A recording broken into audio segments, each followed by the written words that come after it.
Hey guys, it's Brian. Welcome to Financial Fitness. If you're new to the channel, please subscribe. In my last video, if you've created a budget using my Excel sheet, you might be wondering how to use it.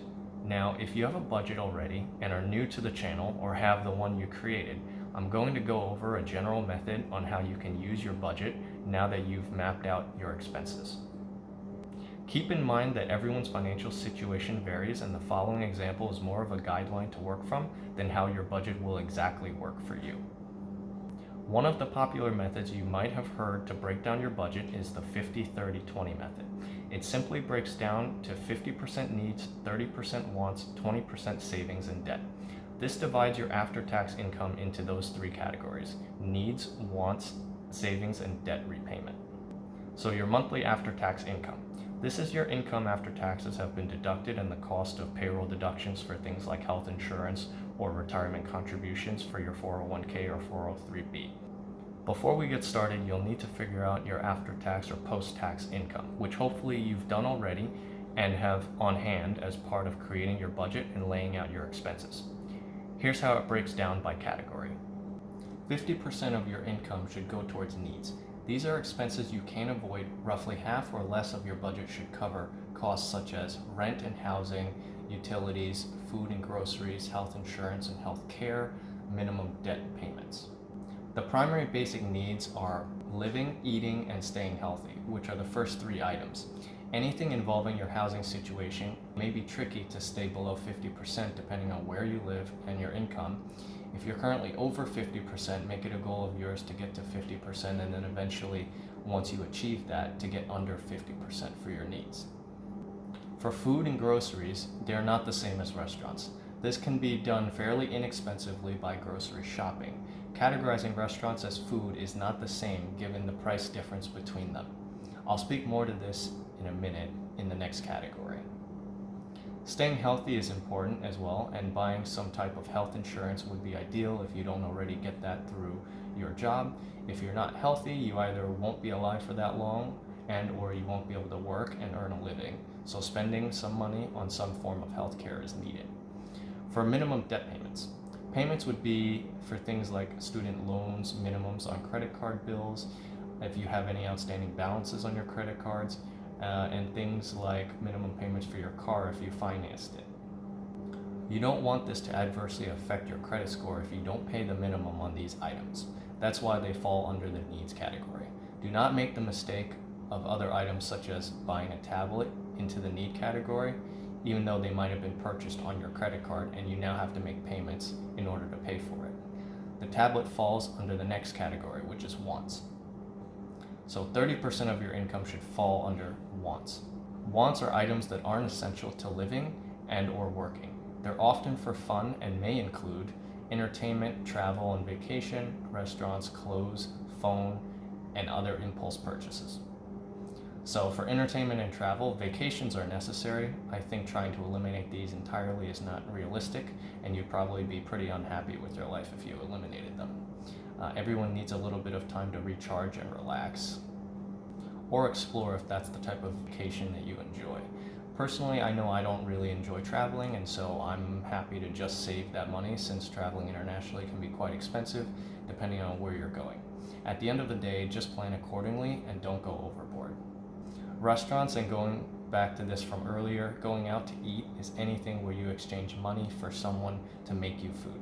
Even if this is for being social, still budget for it, as restaurants and even happy hour bills can get expensive. You don't want to be surprised by a 2-hour dinner that turns into a $200 dinner bill without budgeting for it.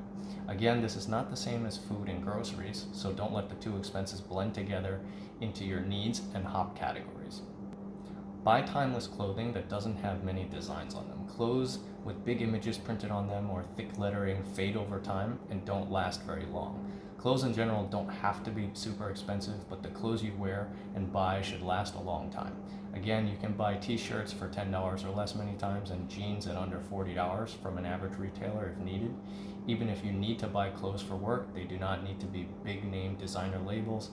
The bigger the designer brand, the bigger the price tags. So technically your phone doesn't fall under the need category because you don't need to have it to live. You may only need it to work indirectly, and you certainly can't eat your phone. It's tricky and it still falls under the want category, and even though there are many places that only accept apps for payments and such, another reason I classify it as a want is because if you categorize it as a need, you may let the phone bill inadvertently get higher with all the unlimited everything plans that you can add to your phone line or family share plans these days. Between data, minutes, and texting, it could just get out of hand. So I just leave this in the want category so you can budget it accordingly. Don't let this one hop into your needs. Impulse purchases, like a TV, these would be unplanned and definitely fall under the wants category. Try to keep these to a minimum or zero, as they may add up quicker than you think. 20% of your income should go towards savings, investing, and debt repayment. Savings is the amount you don't spend to prepare for the future. By investing some part of your savings, you'll be able to start building your wealth and nest egg while you spend your time on achieving other goals, side hustles, living life, or just working. If you have any existing debt, use part of your income to pay it down and create a comfortable financial cushion to avoid future debt. Paying off debt, retirement savings, Roth IRAs, 401ks, IRAs, creating an emergency fund. For debt repayment, start with those that have the highest interest rates first, like credit cards or cash advances, then personal loans and student loans.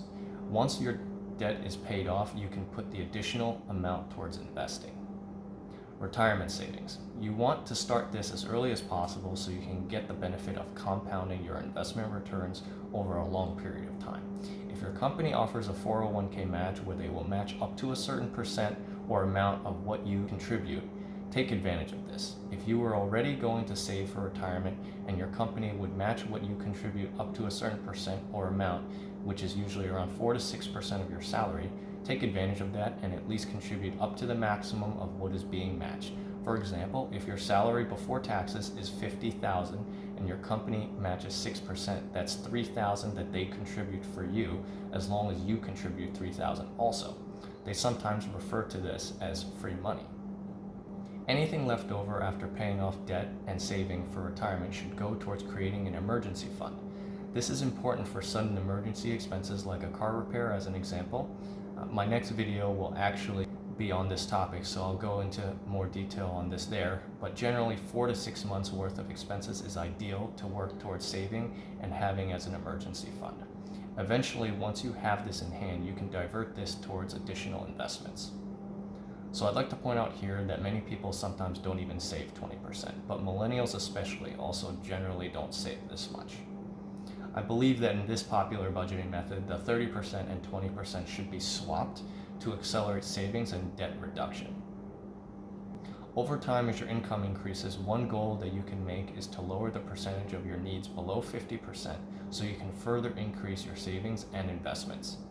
This will accelerate your rate of savings by swapping the percentages around and also increase how much sooner you can potentially retire. The goal of breaking down your expenses this way is to both see how you're spending and how much you save. Maybe you can work towards breaking down your budget into a 40-20-40 split, where only 40% is for needs, 20% is on wants, and 40% is put towards savings and investing or paying off debt. Be realistic and make whatever sacrifices you can live with to achieve your financial goals and trim down your expenses. Here are some other methods that are less common. There are other methods such as the pay yourself first method and the envelope method. The pay yourself first method prioritizes savings first and then works backwards around what is left towards the rest of your expenses. The envelope method. This basically breaks down how much you plan to spend by category and does not exceed however much cash you put into each envelope. The problem is, by paying for everything in cash, you can't take advantage of credit card points and such. This method is more for creating discipline, and realistically, I don't think this can be used long term, as it becomes a pain to constantly take out cash and separate it out into envelopes, even if you reuse the same envelope by category every month. There are calculators out there that if you Google search 50-30-20 calculator, that can help you figure out your breakdown very quickly based on this method and your after-tax income. Here's a screenshot of one from MoneyFit, where you can adjust the percentages to your specific situation, and or if you just want to see where you would like to get to visually as a goal in the future. Most other methods are somewhat loosely based on the 50-30-20 method, and that's why I went into detail about this first. Whichever method you ultimately choose to use, there is some level of discipline that is involved with any budgeting method, that some portion of it could point back to a revised version of the 50-30-20 method. So for example, the pay yourself first method, you can't save more than you make, and also you can't save more than your fixed expenses. So in order to prioritize your savings, you would still need to sort out your expenses first and also cut some down to increase savings. The envelope method is very similar, except you still need to break down your expenses into each envelope after determining how much you can save. Hopefully this video can help you with beginning to review your budget and how to potentially increase your savings. I'm linking my free budget template that I made in Excel in the description below that you can use as a starting point if you haven't used it already. You can start by looking at your expenses at a monthly level before moving on to an annual level in my template, which also includes a pie chart to see things visually.